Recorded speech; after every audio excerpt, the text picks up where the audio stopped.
আসসালামু আলাইকুম everyone, welcome back to my channel recipes by Wasi's mom channel থেকে সবাইকে আরও একবার ওয়েলকাম করছি। চলে আসলাম নতুন আরেকটি রেসিপি নিয়ে। খুব কম উপকরণে খেতে সুস্বাদু মজার এই তেহারিটা আজকে আমি যেভাবে তৈরি করেছি সেটার রেসিপি আপনাদের সাথে শেয়ার করব। তেহারিতে দেখা যায় অতিরিক্ত মশলা ব্যবহারের ফলে পুরান ঢাকার যে অথেন্টিক একটা টেস্ট আছে সেটা কিন্তু আর পাওয়া যায় না। তাই আজকে আমি পুরান ঢাকার সে অথেন্টিক টেস্ট পেতে সেটার যে একটা সিক্রেট মশলা আছে সেটার রেসিপি সহ আপনাদের সাথে শেয়ার করতে যাচ্ছি। আশা করছি পুরো ভিডিওর সাথেই থাকবেন। প্রথমে আমি তেহরি রান্নার জন্য মশলাটাকে রেডি করে নিব। এর জন্য এখানে আমার লাগছে 2টা শুকনা মরিচ, 10-12টি সবুজ এলাচ, 10-12টি লং, 1 চা চামচ গোলমরিচ, 3 টুকরো দারুচিনি, 3 টুকরো জয়ত্রী, একটা জয়ফলের 3 ভাগের 2 ভাগ অংশ। এই মশলাগুলোকে এখন আমি কাঁচা অবস্থায় ব্লেন্ডারে গুঁড়ো করে নেব। আপনারা চাইলে কিন্তু পাটায়ও বেটে নিতে পারেন। আমার আজকের তেহরি রান্নার স্পেশাল মশলাটা কিন্তু গুঁড়ো করা হয়ে গেছে। এখন আমি চলে যাব মাংসটা মেরিনেট করার জন্য। আমার আজকের তেহরিটা রান্নার জন্য এখানে আমি 1 কেজির মতো হাড় চর্বি সহ গরু মাংস নিয়ে নিলাম। আর মাংসটাকে আমি তেহরির যে ছোট ছোট পিস ওই রকম করে আমি কেটে নিয়েছি। আর মাংসর ক্ষেত্রে মাংসটা একেবারে সলিড মাংস ব্যবহার না করে একটু হাড় চর্বি সহ ব্যবহার করলে তেহেরির টেস্টটা কিন্তু অনেকাংশেই ভালো আসে। যেমনটা দেখা যায় আমাদের পুরান ঢাকার বাবুর্চিরাও ব্যবহার করে থাকে। মাংসটাকে খুব ভালো মতো ধুয়ে আমি ভালো করে পানি ঝরিয়ে নিয়েছি। এখন এর মধ্যে আমি একে একে সব মশলা দিয়ে দিব। আর মশলার মধ্যে এখানে আমি দিয়ে দিচ্ছি 1 টেবিল চামচ রসুন বাটা, 1 টেবিল চামচ আদা বাটা, 3 টেবিল চামচের মতো টক দই, কিছু কাঁচামরিচ মাঝখান থেকে ফালি করে দিয়ে দিলাম। সাথে যে মশলাটা আমি আগে থেকে রেডি করে রেখেছিলাম সেই মশলাটাও আমি এর মধ্যে দিয়ে দিলাম। ধনিয়া এবং জিরার কারণে তেহেরির অ্যাকচুয়াল ফ্লেভারটা অনেকটাই চেঞ্জ হয়ে যায়, তাই এই 2টা উপকরণ আমি বাদ দিয়েই করছি। সব মশলা দেওয়া হয়ে গেলে মাংসটাকে হাত দিয়ে খুব ভালো মতো মেখে নিচ্ছি। এইভাবে করে মেরিনেট করে মাংসটাকে 2-3 ঘন্টার মতো রেখে দিলে খুব ভালো ফল পাওয়া যায়। তবে এক্ষেত্রে হাতের কাছে সময় না থাকলে না রাখলেও হবে। চুলায় একটা হাঁড়ি বসিয়ে এর মধ্যে 1/2 কাপ সরিষার তেল দিয়ে দিলাম। তেহেরির সেই পুরান ঢাকার অথেন্টিক টেস্টটা যদি পেতে চান তাহলে চেষ্টা করবেন তেহেরিটা সরিষার তেলেই রান্না করতে।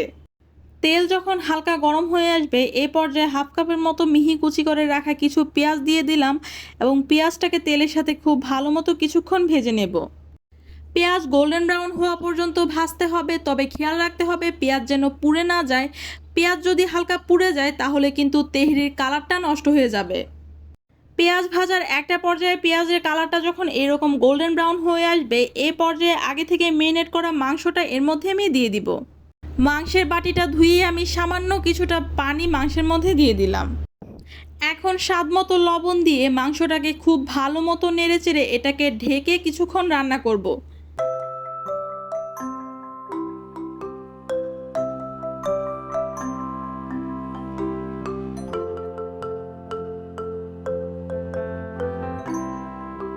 মাঝারি আঁচে মাংসটাকে ঢেকে কিছুক্ষণ রান্না করলে একটা পর্যায়ে কিন্তু মাংস থেকে পানি বেরিয়ে আসবে, আর এই পানিতেই কিন্তু মাংসটা অনেকটাই সেদ্ধ হয়ে আসবে।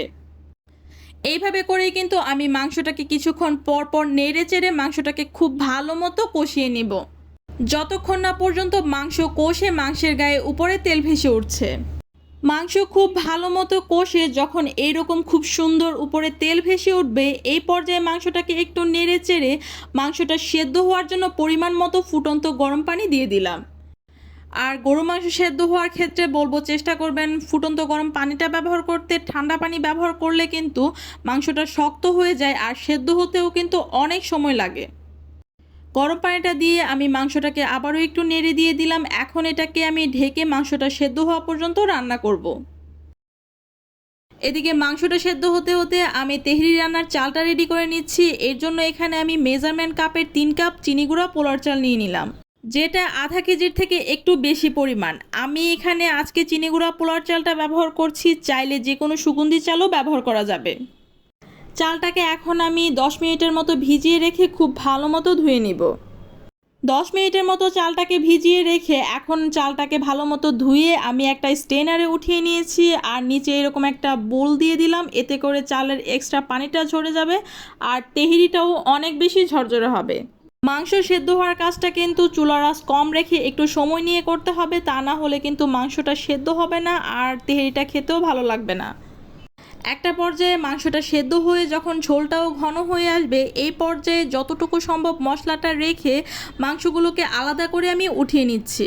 আর এই ক্ষেত্রে এই কাজটা করার জন্য আমি এখানে একটা ঝাঁঝরি ব্যবহার করছি, চাইলে এই কাজটা আপনারা একটা চামচের সাহায্যেও করে নিতে পারেন। এখন এই মাংস রান্নার তেল এবং মশলার মধ্যে আমি আগে থেকে পানি ঝরিয়ে রাখা চালটা এর মধ্যে দিয়ে চালটাকে আমি কিছুক্ষণ সময় নিয়ে ভেজে নিব। চাইলে আলাদা ফ্রেশ তেলেও চালটাকে ভেজে মশলার সাথে মেশানো যায়, তবে মাংসের মশলা এবং তেলের মধ্যে চালটাকে ভেজে নিলে হয় কি, মাংসের যে আলাদা একটা গন্ধ আছে ওইটা চালের ভেতর খুব ভালো মতো ঢুকে আর খেতেও অনেক বেশি সুস্বাদু হয়। চাল যখন খুব ভালো মতো ভাজা হয়ে আসবে, এই পর্যায়ে এর মধ্যে আমি দিয়ে দিচ্ছি ফুটন্ত গরম পানি। আর এখানে যেহেতু আমি 3 কাপ পোলার চাল ব্যবহার করেছি, তাই এখানে আমি চালের দ্বিগুণ 6 কাপ ফুটন্ত গরম পানি ব্যবহার করলাম। পানির পরিমাপটা হবে এমন, আপনি যে কাপ দিয়ে চাল মেপে দিয়েছেন ওই কাপের দ্বিগুণ পরিমাণ পানি, মানে প্রতি 1 কাপ চালের জন্য 2 কাপ পানি। আশা করি পানির রেশিওটা আপনাদের বোঝাতে পেরেছি।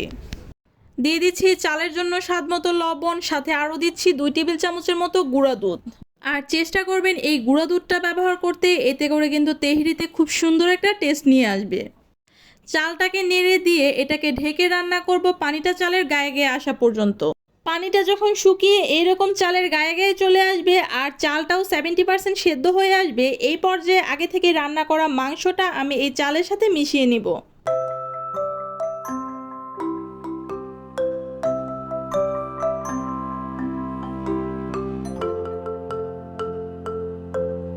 মাংসটাকে চালের সাথে খুব ভালো মতো মিক্স করে দিয়ে দিলাম 6-7টা আস্ত কাঁচামরিচ, 2 টেবিল চামচের মতো কেওড়া জল, 2 টেবিল চামচের মতো ঘি।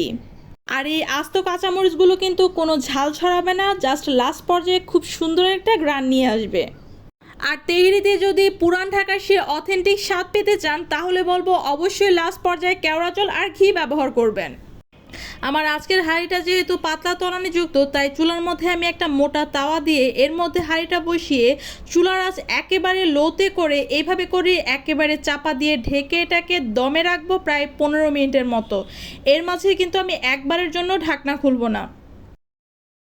এর মাঝে কিন্তু আমার রান্নাটা হয়ে এসেছে, আর ঢাকনাটা খোলার পর যে সুন্দর একটা স্মেল বের হচ্ছে সেটা তো আর আপনারা পাবেন না, তবে রান্নাটা দেখে নিশ্চয়ই আপনারা বুঝতে পারছেন যে কতটা পারফেক্ট হয়েছে।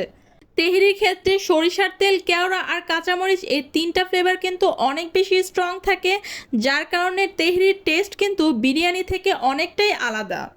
তাই বলবো এই 3টা উপকরণ চেষ্টা করবেন অবশ্যই ব্যবহার করতে, তা না হলে পুরান ঢাকার বাবুর্চিদের রান্নার যে স্পেশাল একটা গ্রান থাকে সেটা কিন্তু আপনি মিস করে যাবেন।